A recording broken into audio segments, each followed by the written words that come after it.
ಕರ್ನಾಟಕ ರಾಜ್ಯದಲ್ಲಿ ಎಲ್ಲ 224 ಅಸೆಂಬ್ಲಿ ಕ್ಷೇತ್ರದಲ್ಲೂ ಕೂಡ ಈ ಗ್ಯಾರಂಟಿ ಯೋಜನೆಗಳ ಅನುಷ್ಠಾನ ಸಮಿತಿ ರಚನೆ ಮಾಡಿದ್ದೇವೆ. ರಾಜ್ಯ ಮಟ್ಟದಲ್ಲಿ ರೇವಣ್ಣವರು ಮತ್ತು ಕ್ಯಾಬಿನೆಟ್ನಲ್ಲಿ 5 ಜನ ಉಪಾಧ್ಯಕ್ಷರನ್ನು ನೇಮಕ ಮಾಡಿದ್ದೇವೆ. ಪ್ರತಿ ಅಸೆಂಬ್ಲಿ ಕಾನ್ಸ್ಟಿಟ್ಯೂನ್ಸಿಲೂ ಕೂಡ ಒಬ್ಬರನ್ನ ಗ್ಯಾರಂಟಿ ಸಮಿತಿ ಅಧ್ಯಕ್ಷರು ಮತ್ತು 15 ಜನ ಮೆಂಬರ್ಸ್ ಕೂಡ 15 ಜನ 14 ಒಟ್ಟು 15 ಜನ ಮಾಡಿದ್ದೇವೆ. ಅಧ್ಯಕ್ಷರುಗಳು ಜಿಲ್ಲಾ ಮಟ್ಟಕ್ಕೆ ಸದಸ್ಯರಾಗಿದ್ದಾರೆ. ಪದಾಧಿಕಾರಿಗಳು ಎಲ್ಲ ವರ್ಗದವರು ಸೇರಿ ಪದಾಧಿಕಾರಿಗಳು ಗ್ಯಾರಂಟಿ ಸಮಿತಿ ಇರ್ತಾರೆ. ಅವರಿಗೆ ಕ್ಷೇತ್ರದಲ್ಲಿ ತಾಲೂಕುಗಳಲ್ಲಿ ತಾಲೂಕ್ ಪಂಚಾಯತ್ಗಳಲ್ಲಿ ಕೊಡಬೇಕು, ಇಲ್ಲಿ ವಾರ್ಡ್ಗಳಲ್ಲಿ ಕೊಡಬೇಕು, ಡಿಸ್ಟಿಕ್ ಹೆಡ್ ಕ್ವಾರ್ಟರ್ಸ್ ಅಲ್ಲಿ ಜಿಲ್ಲಾ ಪಂಚಾಯತ್ನಲ್ಲಿ ಕೊಡಬೇಕು ಅಂತ ಹೇಳಿ ನಾವು ಈಗಾಗಲೇ ಆದೇಶವನ್ನು ಕೊಟ್ಟಿದ್ದೇವೆ. ಆ ಪ್ರಕಾರ ಬೆಂಗಳೂರು ನಗರದಲ್ಲೂ ಕೂಡ ಕಾರ್ಪೊರೇಷನ್ ಅಲ್ಲಿ ಜಿ ಕೃಷ್ಣಪ್ಪನವರಿಗೆ ಕಾರ್ಪೊರೇಷನ್ ಆಫೀಸಲ್ಲಿ ಕೊಟ್ಟಿದ್ದೇವೆ. ಅಸೆಂಬ್ಲಿ ವೈಸ್ ಇಲ್ಲೂ ಕೂಡ ನಮ್ಮ ಪದ್ಮನಗರ ವಾರ್ಡ್ ಆಫೀಸಲ್ಲಿ ಅವ್ರ ಕ್ಷೇತ್ರದ ಕೊಟ್ಟಿದ್ದೇವೆ. ಅವರು ಎಲ್ಲ ಅನುಷ್ಠಾನವನ್ನ ಜಾರಿಗೊಳಿಸಲಿಕ್ಕೆ ಜನರಿಗೆ ಸಮರ್ಪಕವಾಗಿ ಕ್ಲೀನಾಗೆ ಡೈರೆಕ್ಟ್ ಬೆನಿಫಿಟ್ ಟ್ರಾನ್ಸ್ಫರ್ ಏನಾಗಬೇಕು, 5 ಗ್ಯಾರಂಟಿಗಳನ್ನು ತಲುಪಿಸಬೇಕು ಪಾರದರ್ಶಕವಾಗಿ.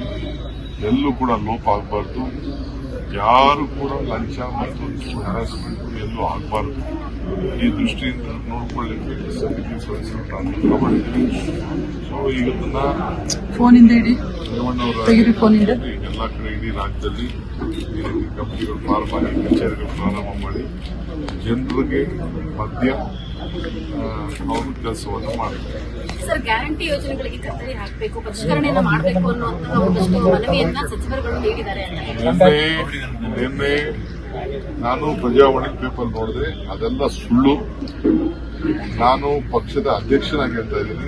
ಸಿದ್ದರಾಮಯ್ಯನವರು ಹೇಳಿದ್ದಾರೆ, ಯಾವ ಕಾರಣಕ್ಕೂ ನಾವು ಗ್ಯಾರಂಟಿಗಳನ್ನ ಬದಲಾವಣೆ ಮಾಡುವಂತ ಪ್ರಶ್ನೆ ಆಗಲಿ ಕತ್ತರಿ ಹಾಕೋ ಪ್ರಶ್ನೆ ಯಾವುದೂ ಇಲ್ಲ. ಎಲ್ಲೂ ಕಡೆ ಆದಾಯ ಹೆಚ್ಚಿಗೆ ಇರುವಂತವ್ರು ಕ್ಲೈಮ್ ಮಾಡ್ತಾ ಇದ್ದಾರೆ ಅಂತ ಹೇಳಿ ಕಂಪ್ಲೇಂಟ್ಸ್ ಇದೆ. ಅಂತವನ್ನ ಪರಿಶೀಲನೆ ಮಾಡ್ತಾರೆ. ಇನ್ಕಮ್ ಟ್ಯಾಕ್ಸ್ ಕಟ್ಟಿರೋರು, GST ಕಟ್ಟಿರೋರು, ಮತ್ತೊಂದು ಕಟ್ಟಿರೋರು ಅಂತವನ್ನೆಲ್ಲ ಇದೆ ಅಂತ ಹೇಳಿ ಕೆಲವೆಲ್ಲ ಕಂಪ್ಲೇಂಟ್ಸ್ ಬಂದಿದೆ. ನಾವು 200 ಯೂನಿಟ್ ವಿದ್ಯುತ್ ಶಕ್ತಿ, 10 ಕೆಜಿ ಅಕ್ಕಿ, 5 ಕೆಜಿ ಅಕ್ಕಿ, 5 ಕೆಜಿ ದುಡ್ಡು, 2,000 ರೂಪಾಯಿ ಹಣ, ಇವೆಲ್ಲ ಏನ್ ಕೊಡಬೇಕು ಅಂತ ಇದ್ದೀವಿ. ಬಸ್ನಲ್ಲಿ ಫ್ರೀ ಬಸ್, ಅದಕ್ಕೆಲ್ಲ ನಾವು ಈಗಾಗಲೇ ನಾವು ಮಾಡ್ತಾ ಇದ್ದೀವಿ. ನಿಧಾನಕ್ಕೆ ಕೆಲವು ಪ್ರತಿಯೊಂದು ವಿಚಾರಕ್ಕೂ 5 ಕಾರ್ಡ್ ವ್ಯವಸ್ಥೆ ಮಾಡಬೇಕು ಅಂತ ಕೂಡ ನಮ್ಮ ಆಲೋಚನೆ ಇದೆ. ಪರಿಸ್ಥಿತಿ ನೋಡಿ ನಮ್ಮ ಸಮಿತಿಯವರು ಅದನ್ನ ತೀರ್ಮಾನವನ್ನ ಮಾಡ್ತಾರೆ. ಈಗೇನು 56,000 ಕೋಟಿ ರೂಪಾಯಿ ಬಜೆಟ್ನಲ್ಲಿ ಸಿದ್ದರಾಮಯ್ಯ ಸರ್ಕಾರ ಈಗಾಗಲೇ ಅದನ್ನ ಮೀಸಲಾಗಿಟ್ಟಿದೆ.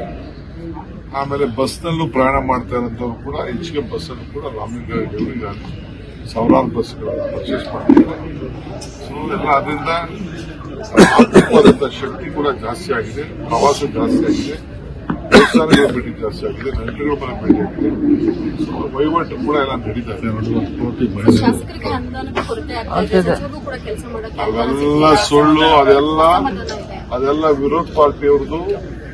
ಅವ್ರಿಗೆ ಇಂಥ ದೊಡ್ಡ ಯೋಜನೆ ತಂದ್ಬಿಟ್ರಲ್ಲ, ನಮ್ಗೆ ಸಿಕ್ಕಲ್ಲ ಅಂತ ಕೈಲಿಸ್ಕೊಡೆ. ಅಭಿವೃದ್ಧಿ ಕಾರ್ಯಗಳಿಗೆ ಹಣ ಸಿಕ್ತಿಲ್ಲ, ಇದ್ರ ಗ್ಯಾರಂಟಿಯಿಂದಾಗಿ ಅಂತ ಹೇಳಿ ಸಚಿವರು ಹೇಳಿದ್ದಾರೆ.